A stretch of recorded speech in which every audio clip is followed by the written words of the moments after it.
ఆకాశమే అద్దుగా అన్ని రంగాల్లో రాణిస్తున్న మహిళలు రాజకీయాల్లో కూడా తామేమి తక్కువ కాదంటున్నారు.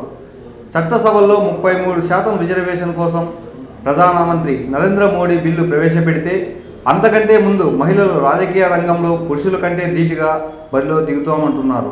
ప్రస్తుతం ఉమ్మడి అనంతపురం జిల్లాలో టికెట్ రేసులో ఉన్న మహిళలు ఎవరు, వారి బలాలు ఏంటి, బలహీనతలు ఏంటి, అసలు రాజకీయ పార్టీలు వారిని గుర్తిస్తున్నాయా, ఇలాంటి అనేక అంశాలపై JC9 special story.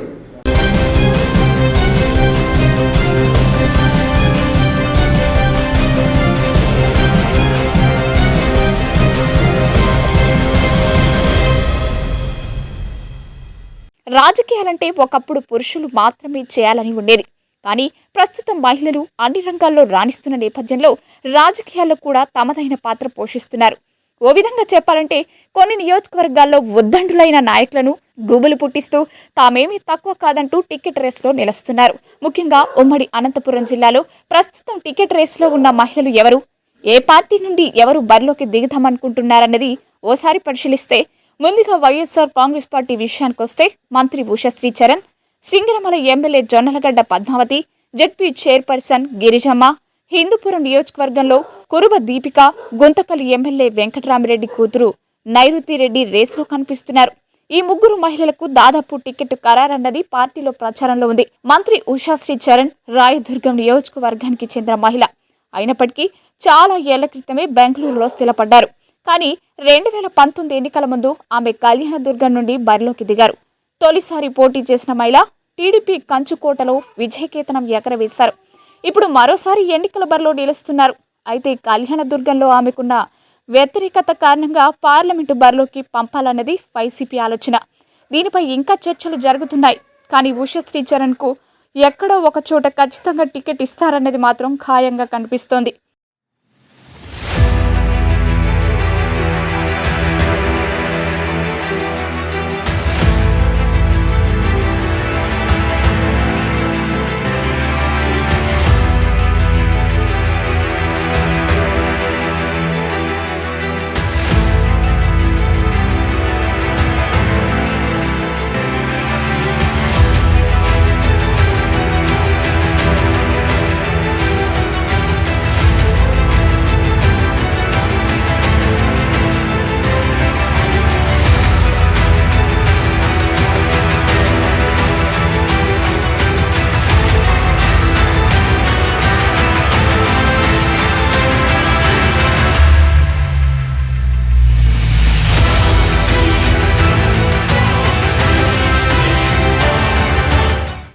Singanamala MLA Jonnalagadda Padmavati తన భర్త ఆలూరి సాంబశివారెడ్డి సహకారంతో రాజకీయాల్లోకి వచ్చారు.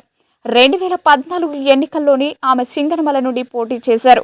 అయితే ఎన్నికల్లో ఓటమి చవి చూశారు. అయినప్పటికీ ఏమాత్రం నిరుత్సాహపడకుండా మరింత పట్టుదలతో 2019 ఎన్నికల బరిలో దిగారు. ఆ ఎన్నికల్లో సీఎం జగన్ స్థాయిలో మెజారిటీ సాధించి అందరినీ ఆశ్చర్యపరిచారు. ఒక మహిళ అనుకుంటే ఏదైనా చేయగలరని చెప్పడానికి జొన్నలగడ్డ పద్మావతి ఒక ఉదాహరణగా చెప్పవచ్చు. అలాంటి సత్తా ఉన్న పద్మావతి ఇప్పుడు మరోసారి రేసులో నిలిచారు. అయితే కొన్ని కారణాల వల్ల ఇక్కడ టికెట్ మార్చే యోచనలో అధిష్టానం ఉన్నట్లు ప్రచారం సాగుతుంది. కానీ వైసీపీ వర్గాలు మాత్రం ఖచ్చితంగా పద్మావతి మరోసారి రేసులో ఉంటారని చెబుతున్నారు. ప్రస్తుతం జెడ్పీ చైర్పర్సన్ గిరిజమ్మ కూడా టికెట్ రేసులో ఉన్నట్లు ప్రచారం సాగుతుంది. ఆమె అనంతరం పార్లమెంటుకు కానీ రాప్తాడు అసెంబ్లీ నుండి బరిలో దిగాలన్న ఆలోచనలో ఉన్నట్లు చెప్పుకుంటున్నారు. దీనిపై అధిష్టానం సీరియస్గా ఆలోచిస్తోంది. ఆమె ఒక సామాన్య గృహిణి దగ్గర నుండి రాజకీయాల్లోకి వచ్చి కార్పొరేటర్గా, ఆ తర్వాత జెడ్పీటీసీగా, ఏకంగా జెడ్పీ చైర్పర్సన్ స్థాయికి ఎదిగారు. ఇప్పుడు అసెంబ్లీ పార్లమెంటు వైపు కూడా చూస్తున్నారు.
ఇక కురుబ దీపిక విషయానికొస్తే హిందూపురం నియోజకవర్గంలో చాలా మంది నేతలున్నారు. వైసీపీ టికెట్ కోసం విపరీతమైన పోటీ ఉంది. ఎమ్మెల్సీ ఇక్బాల్తో పాటు సీనియర్ లీడర్గా ఉన్నటువంటి నవీన్ ఇంకా రెడ్డి సామాజిక వర్గానికి చెందిన 2 గ్రూపులు టికెట్ రేసులో ఉన్నాయి. కానీ వీరందరికీ కాదని క్యాస్ట్ ఈక్వేషన్ అలాగే ఉమెన్ కోటా కింద కురుబ దీపిక అనూహ్యంగా తెరపైకొచ్చారు. ప్రస్తుతం ఆమె హిందూపురంలో విస్తృతంగా ప్రచార కార్యక్రమంలో ఉన్నారు. కానీ ఆమెను కూడా మార్చే యోచనలో ఉన్నట్టు తెలుస్తోంది. అయితే దీనిపై మరో వారం 10 రోజుల్లో స్పష్టత రానుంది. ఇక గుంతకల్లు ఎమ్మెల్యే వెంకటరామరెడ్డి కూతురు నైరుతి రెడ్డి కూడా టికెట్ రేసులో ఉన్నట్టు ప్రచారం సాగుతోంది. ఇక్కడ టికెట్ మార్పు అన్నది జరిగితే ఖచ్చితంగా వెంకటరామరెడ్డి కూతురికి ఛాన్స్ ఇచ్చే అవకాశం ఉందని చెప్పుకుంటున్నారు.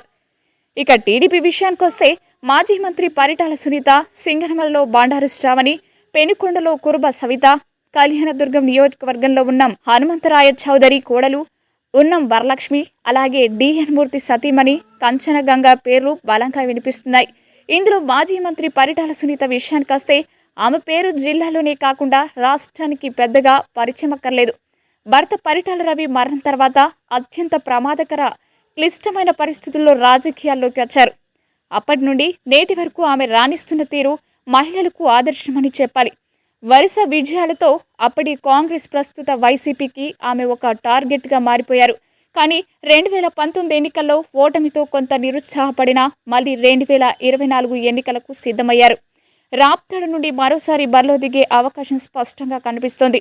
సింగనమల నియోజకవర్గానికి సంబంధించి చూస్తే బండారు శ్రావణి ఈసారి కూడా రేసులో ఉండేలా కనిపిస్తున్నారు. 2019 ఎన్నికల్లో టీడీపీ నుండి ఆమె నియోజకవర్గంలో బరిలో దిగారు. అయితే అప్పటికే ఒక సీనియర్ నాయకుడు సహకరించకపోవడం వల్ల ఆమె ఓటమి పాలయ్యారు. అప్పటి నుండి నియోజకవర్గంలో ఓవైపు అధికార పార్టీతో మరోవైపు సొంత పార్టీలోకి వర్గాలతో పోరాడుతూ ఆమె రాజకీయాల్లో నిలదొక్కునే ప్రయత్నం చేస్తున్నారు. ఎన్ని అవమానాలు ఎదురైనా, ఎన్ని ఇబ్బందులు వచ్చినా ఆమె మాత్రం రాజకీయాల నుండి దూరం వెళ్ళలేదు. ఒక మహిళ ఎంత పట్టుదలగా ఉండగలరని చెప్పడానికి బండారు శ్రావణి ఒక ఉదాహరణగా చెప్పవచ్చు. ప్రస్తుతం ఆమె నియోజకవర్గంలో బలమైన అభ్యర్థిగా మారారు. కానీ తెలుగుదేశం పార్టీ ఎంతవరకు టికెట్ ఇస్తుంది అన్నది చూడాలి.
ఇక పెనుకొండ విషయానికొస్తే అక్కడ కురుబ సామాజిక వర్గానికి చెందిన సవిత టికెట్ రేస్లో బలంగా ఉన్నారు.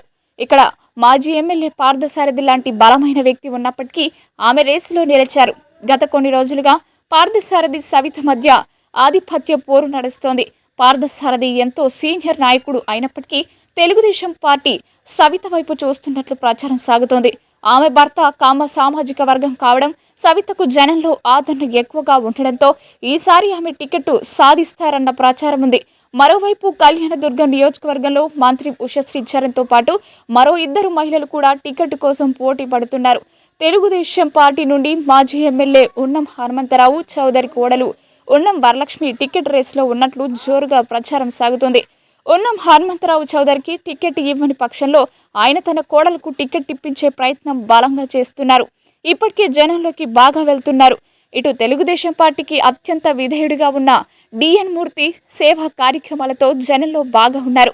ప్రస్తుతం కళ్యాణదుర్గం టికెట్ రేసులో ఉన్నట్టు తెలుస్తోంది. పార్టీ అధిష్టానం ఆమె పేరును పరిశీలిస్తున్నారని కొందరు సీనియర్ నాయకులు చెబుతున్నారు. ఉన్నం హనుమంతరావు చౌదరి, ఉమామహేశ్వర నాయుడుల మధ్య ఆధిపత్య పోరు నేపథ్యంలో ఒక బీసీ సామాజిక వర్గానికి చెందిన కాంచన టికెట్ ఇస్తే ఎలా ఉంటుందన్న ఆలోచన చేస్తున్నట్టు తెలుస్తోంది. ఇక చివరిగా జనసేన నుండి రాయలసీమ మహిళా విభాగం అధ్యక్షురాలు పెండ్యాల శ్రీలత అనంతపురం టికెట్ రేసులో ఉన్నారు. ప్రస్తుతం తెలుగుదేశం పార్టీ జనసేన మధ్య పొత్తు వ్యవహారం నడుస్తోంది. ఈ పొత్తులో భాగంగా అనంతపురం నియోజకవర్గానికి టికెట్ ఇవ్వాల్సి వస్తే ఖచ్చితంగా పెండ్యాల శ్రీలత రేసులో ఉండే అవకాశం ఉంది. ఆమె ఇప్పటికే విస్తృతంగా సేవా కార్యక్రమాలు, పార్టీ కార్యక్రమాలు చేస్తూ జనంలోకి వెళ్తున్నారు. జనసేనలో 4-5 నాయకులు ఉన్నప్పటికీ ఆమె పేరు మాత్రం బలంగా వినిపిస్తోంది. ఆర్థికంగా ఓవైపు, మరోవైపు సేవా కార్యక్రమాలతో టికెట్ రేసులో ఓ అడుగు ముందు పెండ్యాల శ్రీలత ఉన్నట్లు చెబుతున్నారు. ఇలా 3 పార్టీల నుంచి దాదాపు 11 మంది మహిళలు టికెట్ రేసులో ఉన్నారు. మరి రాజకీయ పార్టీలు ఎవరెవరికి టికెట్ ఇస్తారన్నది నెల రోజుల్లోపు క్లారిటీ వచ్చే అవకాశం ఉంది. కానీ చాలా నియోజకవర్గాల్లో మహిళలు రేసులో నిలబడి అక్కడున్న నాయకులకు వణికి పుట్టిస్తున్నారు. మహిళలు ఎందుల్లోనూ తక్కువ కాదని చెప్పేందుకు అనంతలో ఈ నారీమణులే ఉదాహరణగా చెప్పవచ్చు.